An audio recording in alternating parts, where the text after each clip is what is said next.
kaitaasan, siya'y papurihan. Diyos ng lahat, o papuri sa kaitaasan, siya'y papurihan, ngayon at magpakailanman. Umawit ang daigdigan, lahat ng naroroon. Umawit ang sangkatauhan, purihin ang Panginoon. Papuri sa kaitaasan, siya'y papurihan.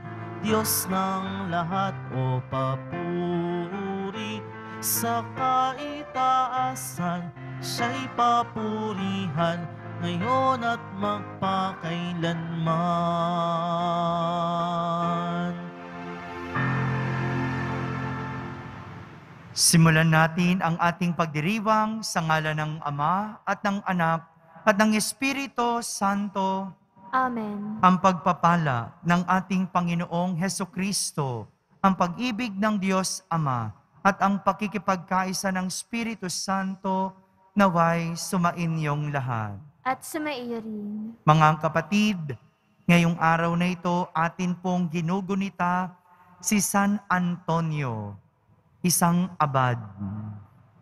Upang tayo maging marapat gumanap sa banal na pagdiriwang, aminin muna natin at pagsisihan ang ating mga kasalanan.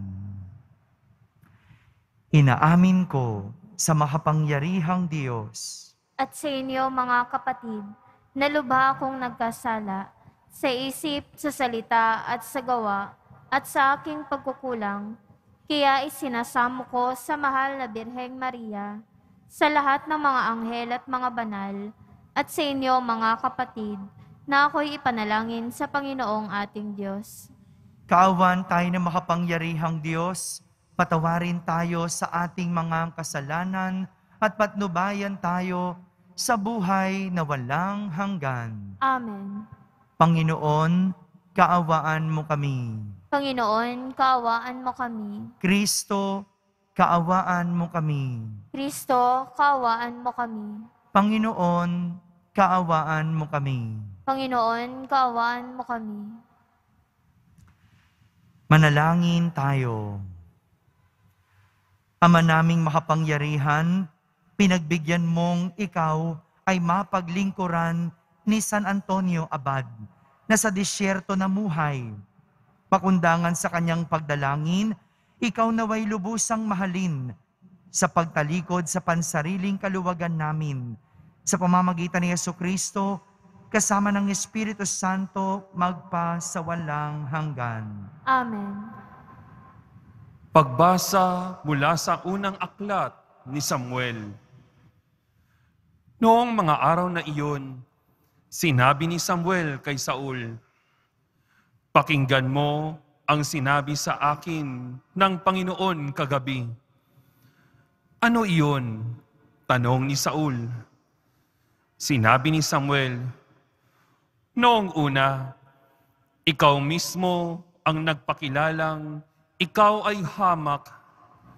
Ngayon, ikaw ang pangunahin sa Israel sapagkat hinirang ka ng Panginoon at pinahira ng langis upang maging hari.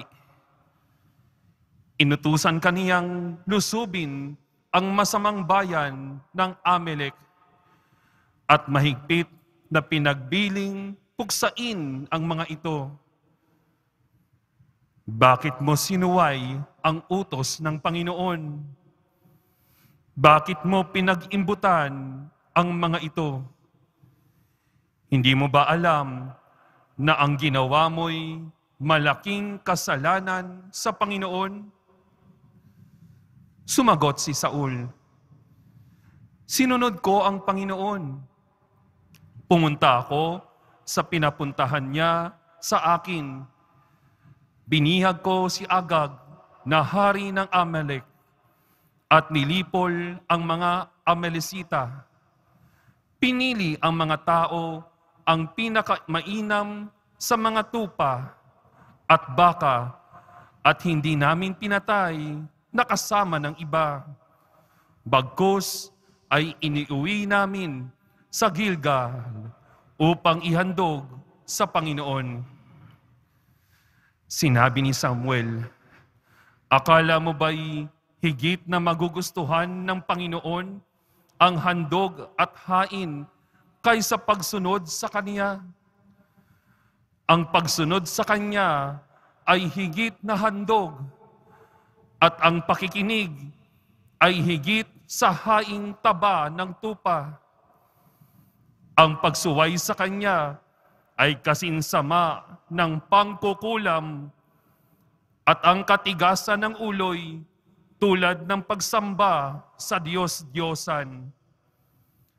Pagkat sinuway mo ang Panginoon, aalisin ka sa pagiging hari ng kanyang bayan. Ang salita ng Diyos. Salamat sa Diyos. Ang masunurin sa Diyos ay sasagipin niyang lubos. Ang masunurin sa Diyos ay sasagipin niyang lubos. Hindi ako nagagalit dahilan sa inyong handog, ni sa inyong mga haing sa dambanay sinusunog. Bagaman ang mga toro'y hindi ko na kailangan, maging iyang mga kambing at ang inyong mga kawan. Ang masunurin sa Diyos ay sasagipin niyang lubos. Bakit ninyo inuusal yaong aking mga utos? At bakit ang paksa ninyo ay sa tipan natutungod? Pag kayo ay tinutuwid, agad kayong napopoot. At ni ayaw natanggapin yaong aking mga utos. Ang masunurin sa Diyos ay sasagipin niyang lubos. Kahit ito ay ginawa, hindi kayo alumana. Kaya naman ang akala, kayo't ako'y magkaisa. Ngunit ngayon, panahon ng kayo'y aking pagwikaan upang inyong maunawaan ang ginawang kamalian. Ang parangal na nais ko na sa aking ihahain ay handog ng pasasalamat, pagpupuring walang maliw. Aking namang ililigtas ang lahat na masunurin. Ang masunurin sa Diyos ay sasagipin niyang lubos.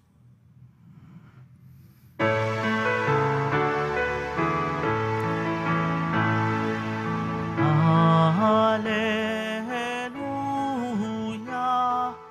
Alleluia,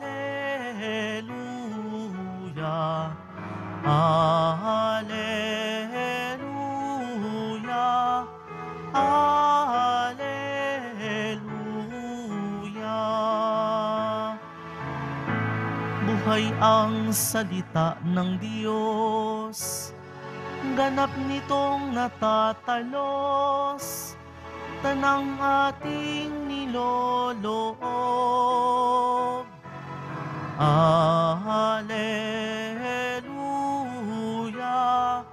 Alleluia, Alleluia, Alleluia.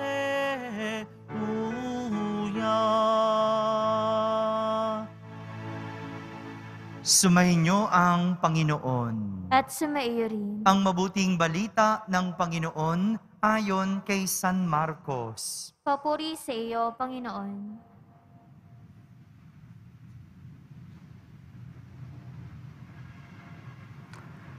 Noong panahong iyon, nag-aayuno ang mga alagad ni Juan Bautista at ang mga Pariseo. May lumapit kay Jesus at nagtanong, bakit po nag-aayuno ang mga alagad ni Juan Bautista at ang alagad ng mga Pariseo? Ngunit ang mga alagad ninyo'y hindi. Sumagot si Jesus, makapag-aayuno ba ang mga panauhin sa kasalan, samantalang kasama nila ang lalaking ikinasal? Hindi. Kapag wala na ang ikinasal, saka pa lang sila mag-aayuno.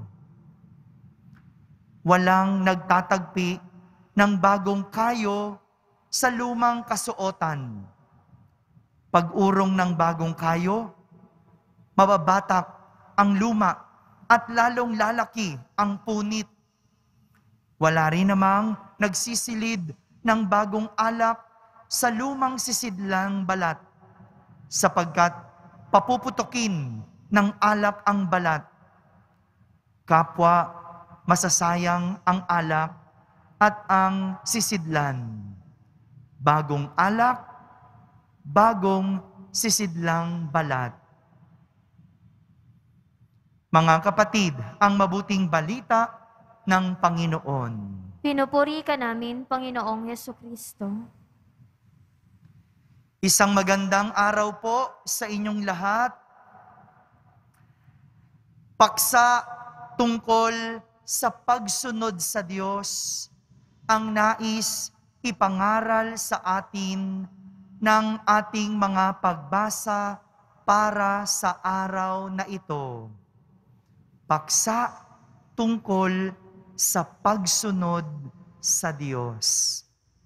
Sa ating unang pagbasa, pinangaralan ni Samuel ang hinirang na hari ng Israel na si Saul dahil sa pagsunod nito sa mga tao sa halip na sa Diyos. Sinabi sa kanya ni Samuel, bakit mo sinuway ang utos ng Panginoon? Bakit mo pinag-imbutan ito?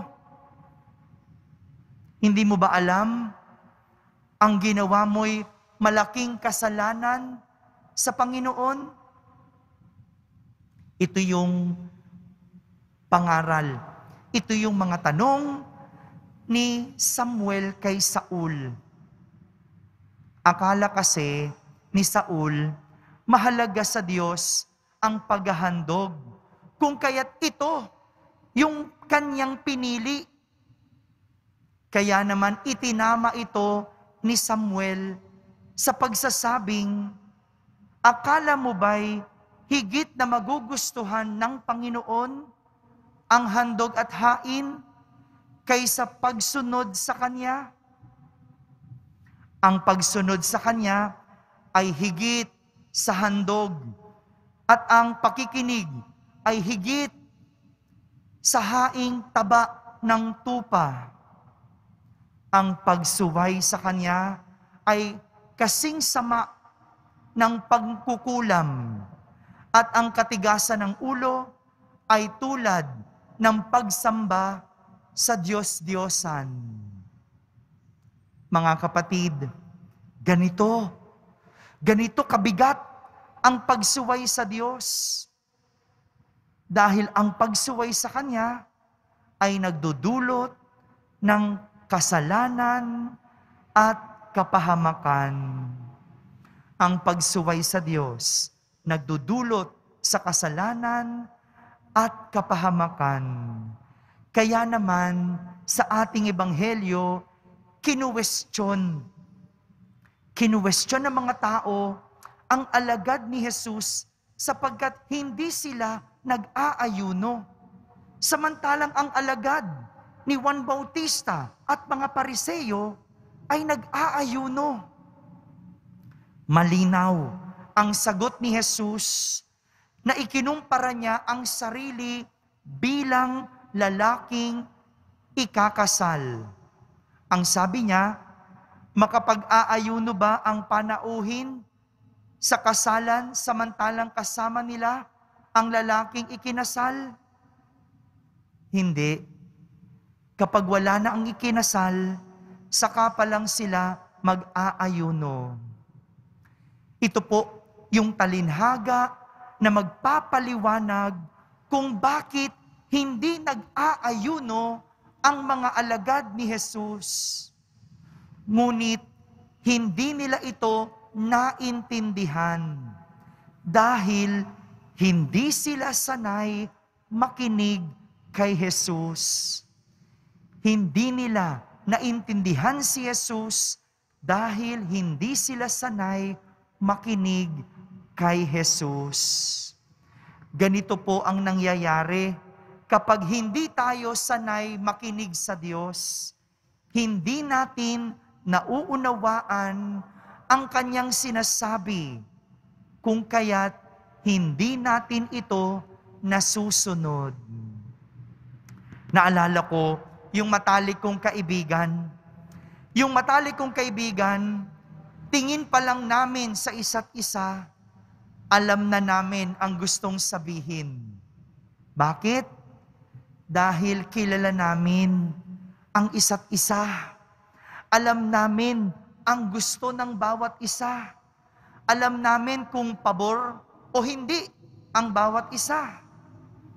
Walang paliwanag. Agad mong maiintindihan dahil kilala mo ang tao at malapit ka sa tao. Ito po ang dahilan kung bakit natin kailangan kilalaning mabuti ang Diyos. Kung bakit natin kailangang mapalapit sa Diyos para maunawaan natin at masunod ang Kanyang kagustuhan. Dahil ang paalala sa atin ng Salmo Responsorio, ang masunurin sa Diyos ay sasagipin niyang lubos. Ganitong nangyayari kapag tayo'y sumusunod sa Diyos. Tayo ay naililigtas. Tayo ay nailalayo sa kapahamakan. Tayo ay nadadala sa kabutihan. Tandaan, ang pagsunod sa Diyos ay daan para sa ating kaligtasan. At ang pagsuway sa Diyos ay daan tungo sa kasalanan. Amen.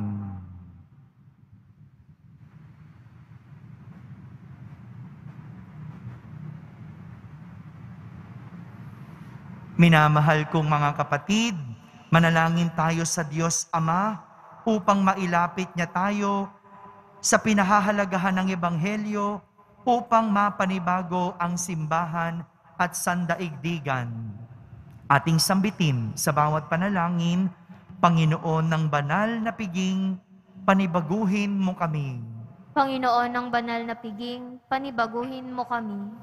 Ang simbahan, ang bayan ng Diyos, at ang mga pinunong lingkod nito, naway sundin ang udyok ng Espiritu Santo na ipahayag ang mensahe ng Ebanghelyo. Manalangin tayo. Panginoon ng banal na piging, panibaguhin mo kami. Sa mga pinagkalooban ng tungkuling pangangasiwa, paggawa ng batas, at paghuhukom sa lipunan, naway lagi nilang ilagay ang pangkalatang kabutihan ng tao. Manalangin tayo. Panginoon ng banal na piging, panibaguhin mo kami. Tayong lahat naway maging bukas ang mga puso sa mapagligtas na kapangyarihan ng Diyos kay Kristo, sapagkat higit na mahalaga ito sa alinmang sinaunang reliyosong kaugalian. Manalangin tayo. Panginoon ng banal na piging, panibaguhin mo kami. Tayong lahat naway maging mga daan ng mapagmahal na pag-aaruga ng Panginoon sa mga may karamdaman sa pamamagitan ng ating pagbibigay ng kalinga at malasakit. Manalangin tayo. Panginoon ng banal na piging, panibaguhin mo kami. Sa katahimikan, ating ilapit sa Diyos ang ating mga pansariling kahilingan.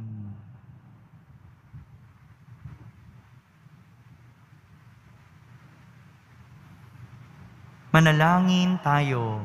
Panginoon ng banal na piging, panibaguhin mo kami. Ama naming nasa langit, pakinggan mo ang aming mga panalangin at turuan mo kaming mamuhay bilang bagong sambayanang pinalaya sa pamamagitan ng pag-ibig ni Jesucristo na aming Panginoon. Amen.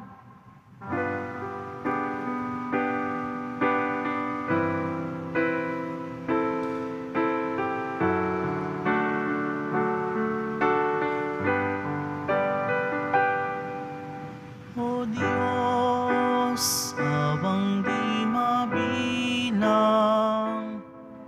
tanggapin mo yaring aming alay.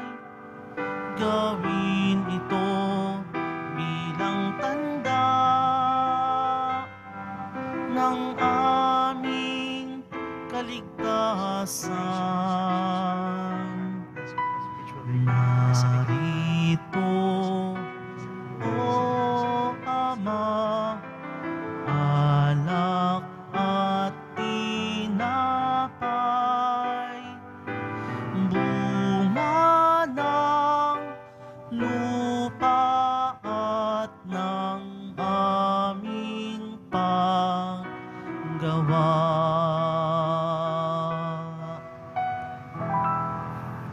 Manalangin kayo mga kapatid upang ang paghahain natin ay kalugdan ng Diyos amang makapangyarihan. Tanggapin nawa ng Panginoon itong paghahain sa iyong mga kamay, sa kapurihan niya at karangalan, sa ating kapakinabangan at sa buong sambayanan niyang banal. Ama naming lumikha, kalugdan mo ang mga alay.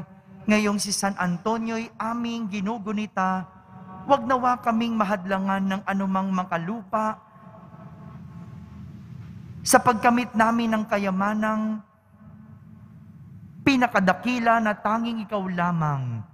Sa pamamagitan ni Jesucristo, kasama ng Espiritu Santo, magpasawalang hanggan. Amen. Sumainyo ang Panginoon. At sumairin. Itaas sa Diyos ang inyong puso at diwa. Itinaas na namin sa Panginoon. Pasalamatan natin ang Panginoong ating Diyos. Marapat na siya ay pasalamatan. Ama naming makapangyarihan, tunay ngang marapat na ikaw ay aming pasalamatan. Ikaw ay nagniningning sa piling ng mga banal na ikinararangal mo sa kanilang kabutihan. Ibinibigay mo silang huwaran namin araw-araw at katuwang sa pagsamba sa iyong kamahalan. Sa pamamagitan ng anak mong si Jesucristo, kami nalilingid na mga banal na tao. Sila'y mga saksi na ang pananalig sa iyo ay magaganap namin sa ikararangal mo. Kaya kaysa ng mga anghel na nagsisiawit ng papuri sa iyo nang walang humpay sa kalangitan, kami nagbubunyi sa iyong kadakilaan. Santo, Santo, Santo, Panginoong Diyos ng mga hukbo, napupuno ang langit at lupa ng kadakilaan mo, o sana sa kaitasan, pinagpalang na paririto sa ngalan ng Panginoon, o sana sa kaitasan. Ama naming banal, ikaw ang bukal ng tanang kabanalan. Kaya't sa pamagitan ng iyong Espiritu, ay gawin mong banal ang mga kaloob na ito, upang para sa amin ay maging katawan at dugo ng aming Panginoong Hesukristo. Bago niya pinagtiisang kusang loob na maging handog, hinawakan niyang tinapay, pinasalamatan kanya, pinaghati-hati niya iyon, iniabot sa kanyang mga alagad at sinabi, "Tanggapin ninyong lahat ito at kanin. Ito ang aking katawan na inihahandog para sa inyo."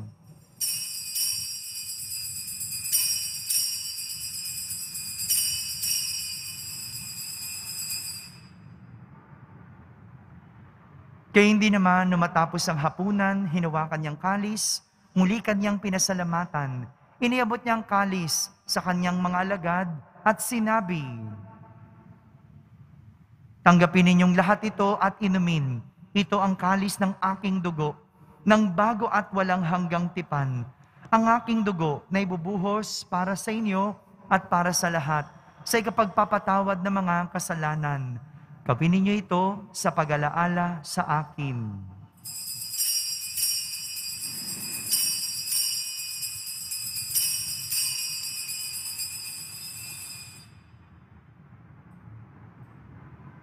Ipagbunyi natin ang misteryo ng pananampalataya. Si Kristo'y namatay, si Kristo'y nabuhay, si Kristo'y babalik sa wakas ng panahon. Ama, ginagawa namin ngayon ang pag-alaala sa pagkamatay at muling pagkabuhay ng iyong anak. Kaya't inaalay namin sa iyo ang tinapay na nagbibigay buhay at ang kalis na nagkakaloob ng kaligtasan. Kami nagpapasalamat dahil kami iyong minarapat na tumayo sa harap mo para maglingkod sa iyo. Isinasamo namin kaming magsasalo-salo sa katawan at dugo ni Kristo ay mabuklod sa pagkakaisa sa pamamagitan ng Espiritu Santo. Ama, lingapin mo ang iyong simbahang laganap sa buong daigdig. Puspusin mo kami sa pag-ibig, kaisa ni Francisco na aming Papa, ni Jose na aming Obispo at ng Tanang Kaparian. Alalahanin mo rin ang mga kapatid naming nahimlay na may pag-asang sila'y muling mabubuhay, gayon din ang lahat ng mga pumanaw. Kaawan mo sila at patuloyin sa iyong kaliwanagan. Kaawan mo at pagindapating kaming lahat na makasalo sa iyong buhay na walang wakas. Kaisa na mahal na Birheng Maria na Ina ng Diyos, ng kabiyak ng puso niyang si San Jose, kaisa ng mga apostol, ni San Antonio, at ng lahat ng mga banal na namuhay dito sa daigdig ng kalugod-lugod sa iyo. May pagdiwang nawa namin ang pagpupuri sa kararangal mo sa pamamagitan ng iyong anak na aming Panginoong Hesukristo. Sa pamamagitan ni Kristo, kasama niya at sa Kanya, ang lahat ng parangal at papuri ay sa iyo, Diyos amang makapangyarihan, kasama ng Espiritu Santo, magpa sa walang hanggan. Amen.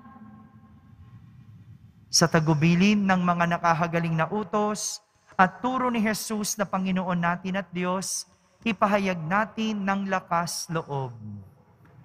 Ama namin, sumasalangit ka. Sambahin ang ngalan mo, mapasa amin ang kaharian mo, sundin ang loob mo dito sa lupa para nang sa langit. Bigyan mo kami ngayon ng aming kakanin sa araw-araw, at patawarin mo kami sa aming mga sala, para nang pagpapatawad namin sa nagkakasala sa amin. At huwag mo kaming ipahintulot sa tukso, at iadya mo kami sa lahat ng masama. Hinihiling namin kami iadya sa lahat ng masama, pagkalooban ng kapayapaan araw-araw, iligtas sa kasalanan at ilayo sa lahat ng kapahamakan.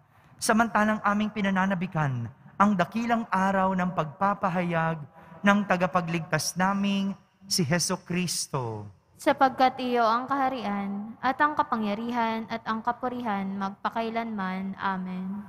Panginoong Hesukristo, sinabi mo sa iyong mga apostol, kapayapaan ang iniiwan ko sa inyo, ang aking kapayapaan ang ibinibigay ko sa inyo. Tunghayan mo ang aming pananampalataya, at huwag ang aming pagkakasala. Pagkalooban mo kami ng kapayapaan at pagkakaisa, ayon sa iyong kalooban, kasama ng Espiritu Santo, magpa sa walang hanggan. Amen. Ang kapayapaan ng Panginoon ay laging sumainyo. At sumaiyo rin. Magbigayan kayo ng kapayapaan sa isa't isa. Kapayapaan po para sa lahat. Kordero ng Diyos na nag-aalis ng mga kasalanan ng sanlibutan, maawa ka sa amin. Kordero ng Diyos na nag-aalis ng mga kasalanan ng sanlibutan, maawa ka sa amin. Kordero ng Diyos na nag-aalis ng mga kasalanan ng sanlibutan, ipagkaloob mo sa amin ang kapayapaan.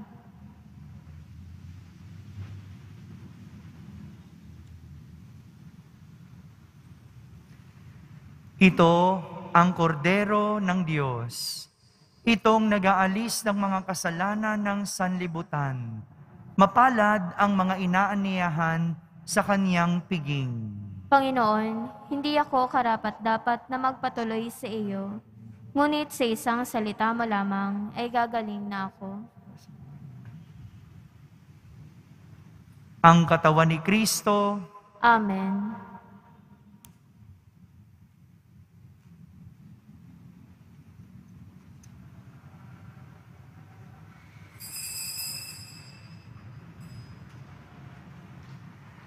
Sa lahat po ng mga nagnanais tumanggap ng banal na komunyon na nandyan sa labas, manatili lang po sa inyong kinatatayuan at ilahad po ang inyong mga palad bilang tanda na kayo po ay nagnanais tumanggap ng banal na komunyon. Panatilihin po natin ang distansya sa bawat isa. Kami na po ang lalapit sa inyo. Maraming salamat po.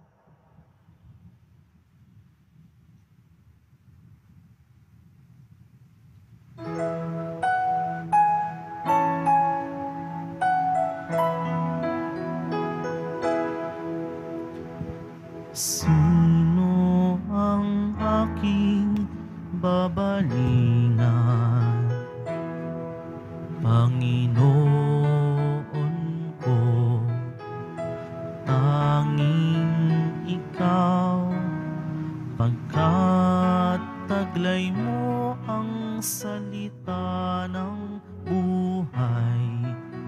Ikaw ang buhay na walang hanggan. Panginoon, narito ako. Gawin mo sa akin ang maibigan mo. Handa akong tupdin ang loob mo.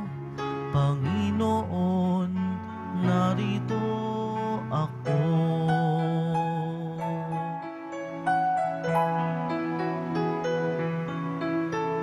Sino ang aking babalingan?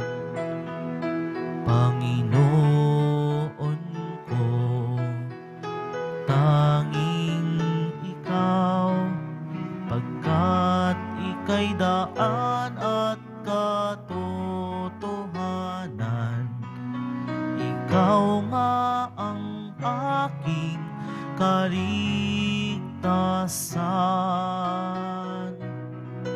Panginoon, narito ako. Gawin mo sa akin ang maibigan mo. Handa akong tupdin ang loob mo. Panginoon, narito ako. Ito ang tangi kong hangarin, lumagi sa iyong piling. Makita ka at ibigin, paglingkuran ng taimtim. Panginoon, narito ako. Gawin mo sa akin ang maibigan mo. Handa akong tupdin ang loob mo. Panginoon, narito ako.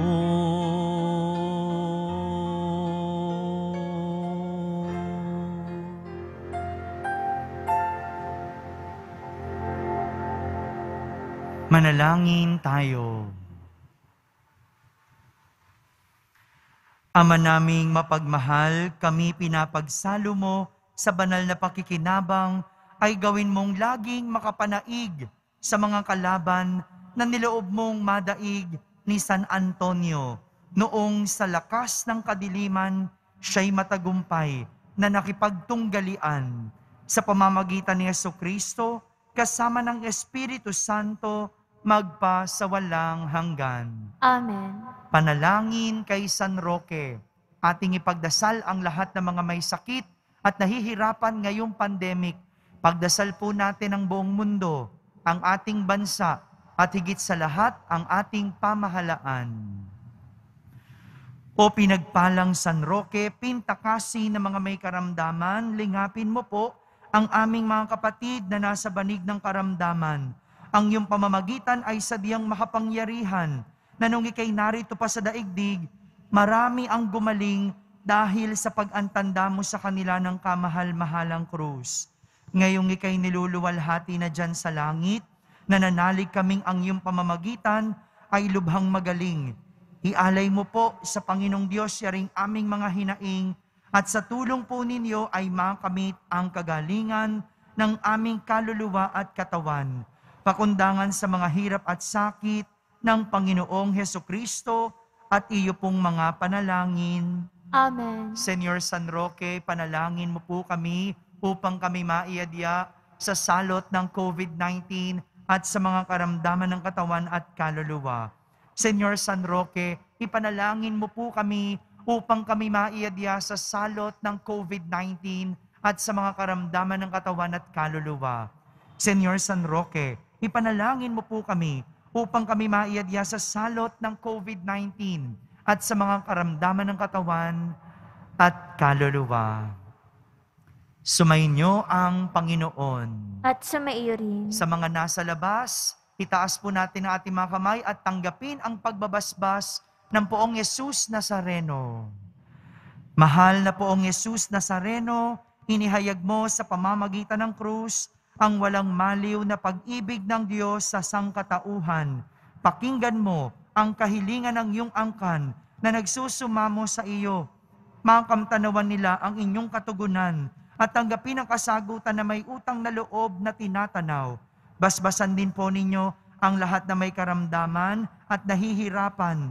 Sa pamamagitan ng bendisyon na ito, naway maalala nila ang mga pangako nila noon sa binyag na ikaw ang kanilang iibigin at pagdilingkuran bilang Panginoon magpa sa walang hanggan.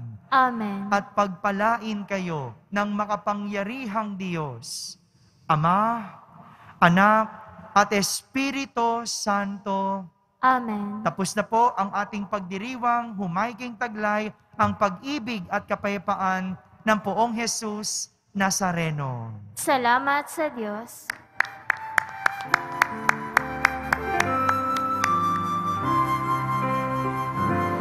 Nuestro Padre Jesus Nazareno, sinasamba ka namin. Pinipintuho ka namin, aral mo ang aming buhay at kaligtasan. Nuestro Padre Jesus Nazareno, iligtas mo kami sa kasalanan. Ang krus mong kinamatayan ay sagisag ng aming kaligtasan. Nuestro Padre Jesus Nazareno, dinarangal ka namin. Nuestro Padre Jesus Nazareno, nilulwalhati ka namin. Nuestro Padre Jesus Nazareno, dinarangal ka namin. Nuestro Padre Jesus Nazareno, nilulwalhati ka namin.